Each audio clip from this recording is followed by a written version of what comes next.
Hey everyone, I want to give you guys just a quick prequel to the upcoming video.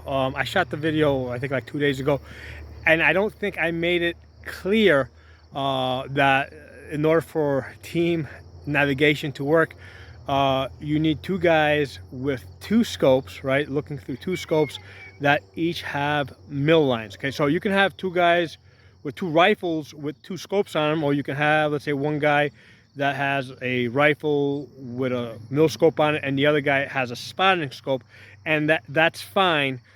But I just needed to make it clear that both guys are looking through some type of an optic, looking at something. They basically got to be looking at the same thing, in the scope that has mill lines. Okay, now the rest of the video is going to make sense when you listen to it, because I was reviewing the video. I'm like, wait a second, I don't think I told people that.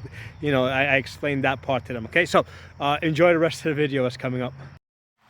Hello everyone, welcome back. Today we're going to be talking about team navigation using your first focal plane LPVO. Okay, now it does have to be a first focal plane, and I'll explain why. And it has to have a complex reticle in mils that has more than just 10 mils, right? And you guys are going to understand why in a minute. Okay, so this is the primary arms PLX compact 128 by 24. And the reticle is the M8 Raptor. All right, so now we're going to take a look in the scope. So we're going to start off by, get the position. We're going to start off by looking at that horseshoe, right, which is my starting point, okay? So then if I tell you to go 10 mils to the right, okay, which is that first barbell, well, you're going to find yourself at the first leg of that target holder, right? If I tell you to go to the 20 mil mark to the right, okay, you're gonna find yourself at that first white target. If I tell you to go to 35 mils right of the horseshoe, okay, well, you're gonna find yourself at that big hexagon looking target, okay? Now, one of the things that, so basically right now we've run out of, basically we're at the end of the scope, right? But benefit of the first focal plane is because right now I'm in 5 magnification, and these mils are true in all magnification. So all I gotta do is back this out now to 3, okay? All right, and again, we're gonna position the horseshoe over that same target, that hexagon, right, that kind of stood out, right? And now if I tell you to go to the 50 mil mark, which is where that thick barbell is, right, you're going to find yourself at the third target. Okay, and now I'm going to zoom out a little bit more. Let's go to about 1.5. All right, so same deal, we got to make sure that our starting point is the same. I moved it a little bit. So starting point is the same. And if I tell you to go to 75 mils, well, that's going to put you at the second leg of that target holder to the right. Okay. So this is how a first focal plane scope with a complex reticle is useful, right? Because a lot of times people are like, oh, first focal plane. Any good LPVO has to be first focal plane. And the question becomes why, okay? The purpose of having a first focal plane scope is so that your mill lines are true in all magnifications, right? And you can see here how I needed to zoom back, right, in order to bring to bring the targets that I wanted you to look at, right, or to bring something I wanted you to look at into view, right? Because when I was in 5 magnification, you couldn't see the last target to the right, and you couldn't see the leg of that target holder. So I had to zoom back to like 1.5 magnification to give you a wider field of view. And I needed, as I zoom up and down, I need those those measurements, those mill lines, to hold true. And that's going to also be the case for your bullet drop. Okay, if this was a second focal plane scope, even if it had a complex reticle like this with mill lines, okay, I would have to be in 8 magnification, or max magnification. Sorry, not 8 necessarily, because you might have a 6 scope, or you might have a 10 power scope.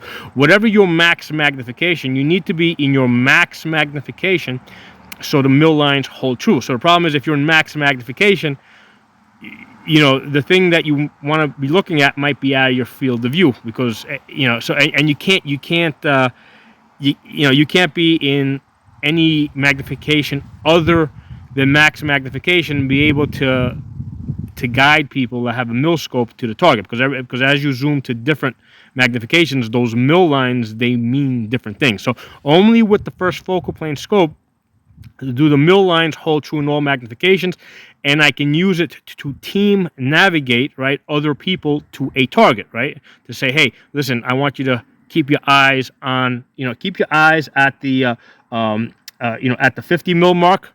If you see that person become hostile, I want, you know, or basically start to point a gun in our direction, I want you to fire at him, okay?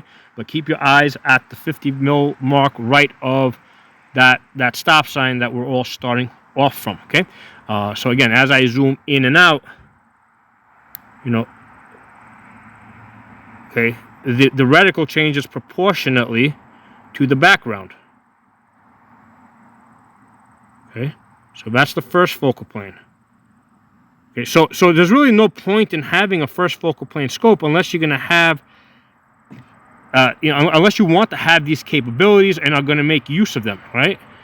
If you're not going to be doing stuff like that, then I would definitely say, yeah, just get a second focal plane scope. If all you want is some magnification and a bullet drop compensator, yeah, definitely go with the cheaper second focal plane scope. You know, but if you want to do like more advanced stuff, you know, this is the reason to get a first focal plane scope, and it has to have a complex reticle like this that you can do stuff with, right? It has to have mill lines that you can range estimate, that you can do team navigation, you can do wind holes, you know, your bullet drops, you know, because I mean, quite honestly, if I'm not going to be doing all these things, I'd rather just have a red dot with a magnifier behind it, right? It's going to be a lot faster.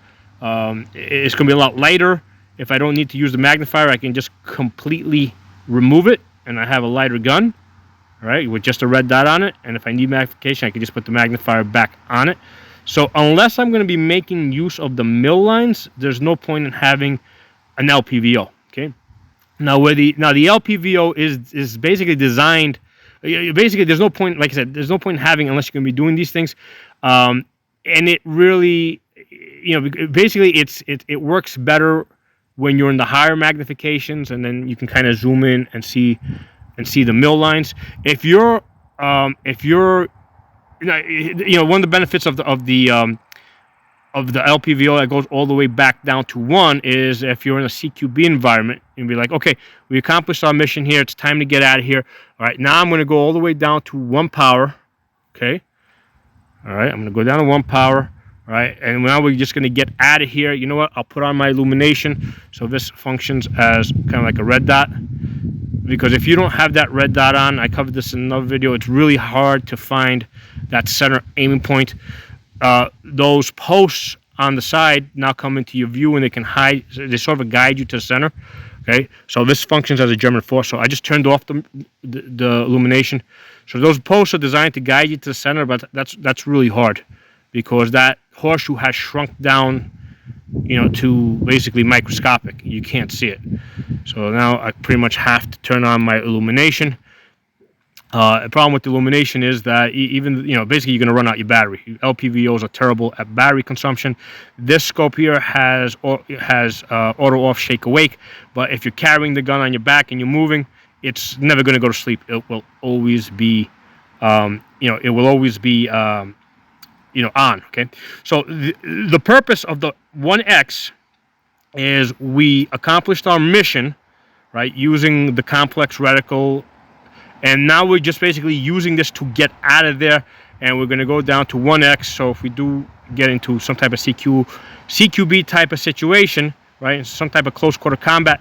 I got something that's sort of usable, okay? But I would never want to use this in close quarters. If that was like the primary mission, like to be in close quarters, I would definitely not want an LPVO. Okay, so the only reason why I would want this is because I think that complex reticle would, with the mill lines, would help me accomplish the mission of, including the range estimating, and all those other things that that are in the scope. And I'm just only going down to 1 power just so I can get out of it to make my exit, or basically I used it to make my entry to get into the area. But I am definitely compromised in 1 power with this reticle.